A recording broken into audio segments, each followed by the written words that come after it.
On va parler aujourd'hui du plaisir de la porte de derrière, de comment bien se préparer sur le point hygiène, que vous soyez donneur ou receveur d'ailleurs. Comment faire pour que ça ne tourne pas à la catastrophe?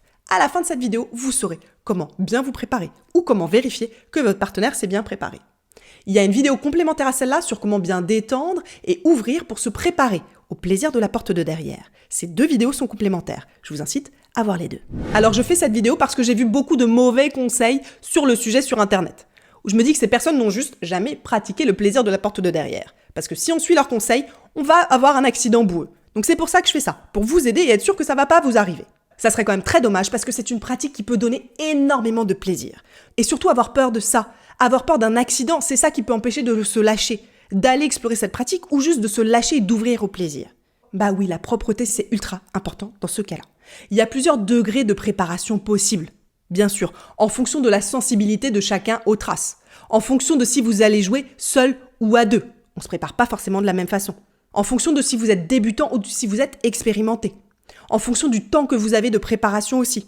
Donc tous ces paramètres, vous allez les utiliser pour choisir l'une des 3 options que je vais vous proposer maintenant. Un autre point important, c'est quand on suit les recommandations médicales sur le sujet, c'est qu'il faut limiter à 2-3 fois maximum par semaine les douches intimes dans cette zone-là. Donc si vous voulez faire un lavement complet, c'est maximum 2-3 fois par semaine. Sinon, vous pouvez créer des irritations ou des déséquilibres sur votre flore interne, au niveau de votre porte de derrière. Donc c'est quoi les 3 protocoles de préparation? On va voir d'abord le protocole le plus complet, ensuite une option moyenne, et ensuite une option plus légère, notamment pour les gens qui ont plus l'habitude, ou si vous avez moins de temps, ou si vous jouez tout seul. Le premier protocole, je l'ai appelé le protocole de Monsieur Propre. Monsieur Propre vient tout juste de découvrir le plaisir de la porte de derrière. Et donc Monsieur Propre a très peur des accidents. Dans ce cas, Monsieur Propre va utiliser une poire de lavement ou une canule de douche pour se faire un lavement interne. Une poire de lavement, ça ressemble à une petite poire avec une sorte de tige qu'on va pouvoir insérer à l'intérieur de soi. Une canule de douche, c'est un embout de douche que vous allez visser à la place de votre embout de douche classique. Monsieur Propre va se rendre à la pharmacie et acheter une solution saline spéciale pour faire des lavements. Cette solution saline, il va donc l'injecter à l'intérieur de lui grâce à la poire de lavement ou à la canule de douche. Cette solution saline est plus adaptée que l'eau claire puisqu'elle est faite pour ça et elle va moins déséquilibrer l'intérieur du corps. Elle va aussi moins irriter le ventre et faire que potentiellement vous aurez moins de crampes après. Bien sûr, ça reste un peu compliqué. Il y a plein de gens qui vont juste utiliser de l'eau claire. Donc Monsieur Propre, muni de sa solution saline ou juste d'eau claire, tiède, va insérer cette eau à l'intérieur de lui, en appuyant sur sa poire.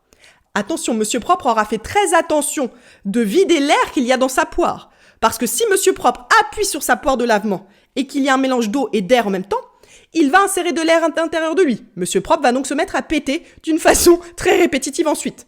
Donc vous vérifiez qu'il n'y a bien que de l'eau dans votre poire avant de la mettre. Quand même les amis. Monsieur Propre utilisera la position accroupie qui est la plus adaptée. Il insère la poire à l'intérieur de lui, il appuie et il vide. Ensuite, une fois qu'il y a l'eau à l'intérieur de lui, Monsieur Propre attend patiemment 3-5 minutes en serrant et en contractant sa porte de derrière. Ça va permettre de nettoyer. Ensuite, Monsieur Propre va aux toilettes. Monsieur Propre répète l'opération, peut-être 2 ou 3 fois, jusqu'à ce que l'eau qui s'écoule soit claire. Mais là, attention Monsieur Propre. Monsieur Propre doit faire cette opération au moins 1 heure avant de jouer avec sa porte de derrière. Idéalement, ça se fait entre 2 heures et 1 heure avant. Pourquoi? Parce que si on fait ça beaucoup plus tard, il va y avoir encore de l'eau dedans. Et donc des accidents. Je vous expliquerai comment éviter ça juste après. Nous allons voir maintenant le protocole de Brigitte. Brigitte connaît déjà un petit peu le plaisir de la porte de derrière. Brigitte n'a pas envie d'avoir beaucoup de traces, mais Brigitte est un petit peu plus détente là-dessus. Brigitte va donc faire le protocole de la voie du milieu. Brigitte va utiliser soit le jet de la douche, soit la douchette des toilettes et la diriger vers sa porte de derrière en se détendant. Il va donc y avoir un petit peu d'eau qui rentre à l'intérieur d'elle et qu'elle va ensuite laisser ressortir. Dans ce protocole-là, l'eau va rentrer beaucoup moins à l'intérieur d'elle que Monsieur Propre. Elle met de l'eau tiède et elle se détend en accueillant. Elle met pas un jet trop fort pour se faire mal, sinon elle va créer des micro-lésions. Très mauvaise idée. Brigitte laisse ensuite l'eau s'écouler et elle va aussi faire une toilette de surface avec du savon et de l'eau tiède. Par exemple avec un gant. Et Brigitte sera très bien comme ça. Elle fait ça aussi 1 heure avant, pour être sûre que toute l'eau s'est écoulée. Et ensuite, nous avons le protocole de Léa. Léa, elle adore jouer avec cette zone. Et elle joue très souvent. Du coup, elle va pas se faire des lavements plusieurs fois par semaine. Léa, elle connaît parfaitement son corps aussi, son transit et cette pratique. Donc, elle sait à quel moment c'est adapté de jouer. Léa va donc faire seulement une toilette surfacique, avec un gant, de l'eau tiède et de l'eau. Elle va nettoyer l'extérieur de sa porte de derrière et un tout petit peu l'entrée. Mais pas plus que ça. Elle se connaît, elle sait qu'elle n'aura pas d'accident. Et elle accepte qu'il y ait éventuellement quelques traces. Le protocole de Léa, il est aussi adapté si vous allez jouer seul. Donc quel protocole utiliser? Monsieur propre, Brigitte ou Léa? Ça dépend de votre expérience. Si vous êtes débutant, commencez toujours par du monsieur propre. Et puis ensuite, progressivement, quand vous allez connaître votre corps, vous allez pouvoir descendre éventuellement si vous en avez envie. Si vous voulez être sûr de ne jamais avoir de traces, vous resterez sur des protocoles qui sont plus poussés. Alors qu'est-ce qui peut mal tourner? La première chose qui peut mal tourner, c'est de mettre trop d'eau. Oui, trop d'eau. Si comme monsieur propre, vous avez mis beaucoup d'eau et que vous n'avez pas laissé assez de temps à votre corps pour réévacuer l'eau, ça va faire une catastrophe. S'il y a encore de l'eau, c'est catastrophe assurée. Gros problème, bout très liquide, à éviter absolument. L'eau doit vraiment s'être évacuée en amont. Comment savoir s'il y a encore de l'eau? Vous allez le sentir, ça peut s'écouler encore. Dans ce cas, s'il y a encore de l'eau qui s'écoule, on attend. Il y a aussi une légère sensation d'inconfort qui peut rester, que ce soit au niveau du ventre ou que ce soit au niveau de la porte de derrière. Si à l'intérieur de vous, il y a encore une légère sensation d'inconfort, c'est que ce n'est pas encore le moment. Et ça, c'est notamment le cas si vous l'avez fait par exemple une demi-heure avant. Risqué, il y a de l'eau. Ce qui peut aussi faire que l'eau reste à l'intérieur et que donc potentiellement ça va mal tourner, c'est si vous vous êtes pas détendu.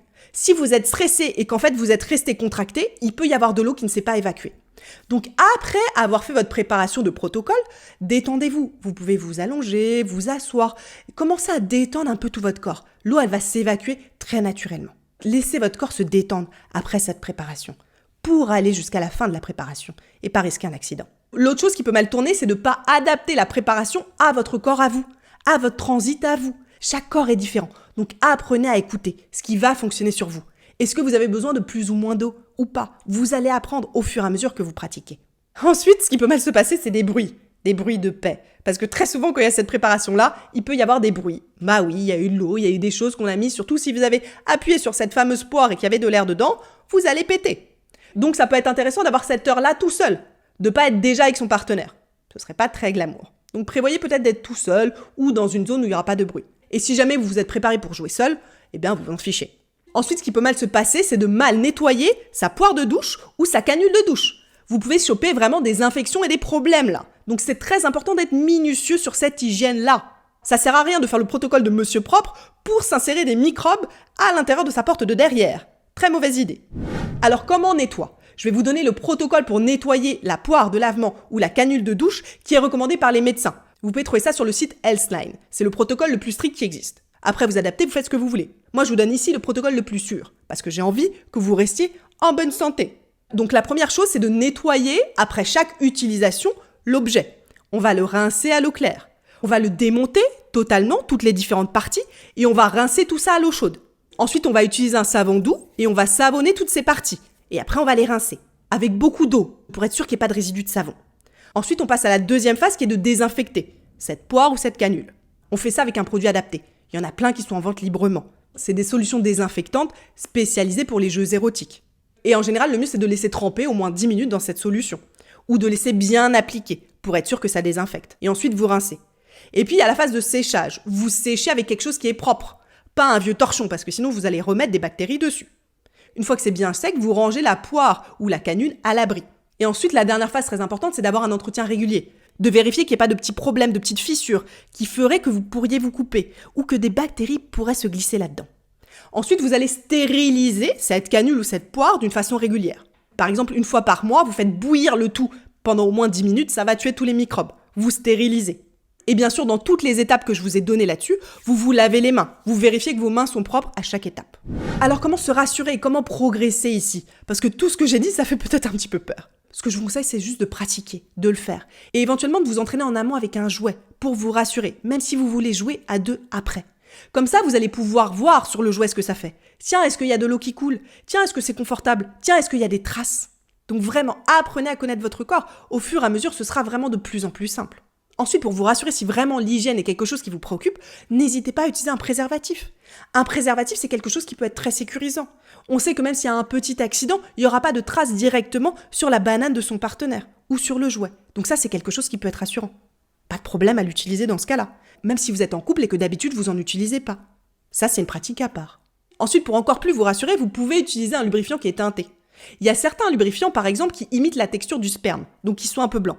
Ben ça, pareil, ça permet de vous rassurer parce que ça va maquiller un petit peu les traces. C'est le cas notamment de beaucoup de lubrifiants qui sont spécialisés pour des pratiques extrêmes, comme celle d'insérer un point. Je ne vais pas dire le nom de la pratique, sinon je vais être censuré tout de suite ici. Mais ça, c'est adapté et souvent c'est teinté un petit peu blanc. Ensuite, faites un travail, vous, en amont, pour accepter qu'il peut y avoir des traces, que c'est pas grave là.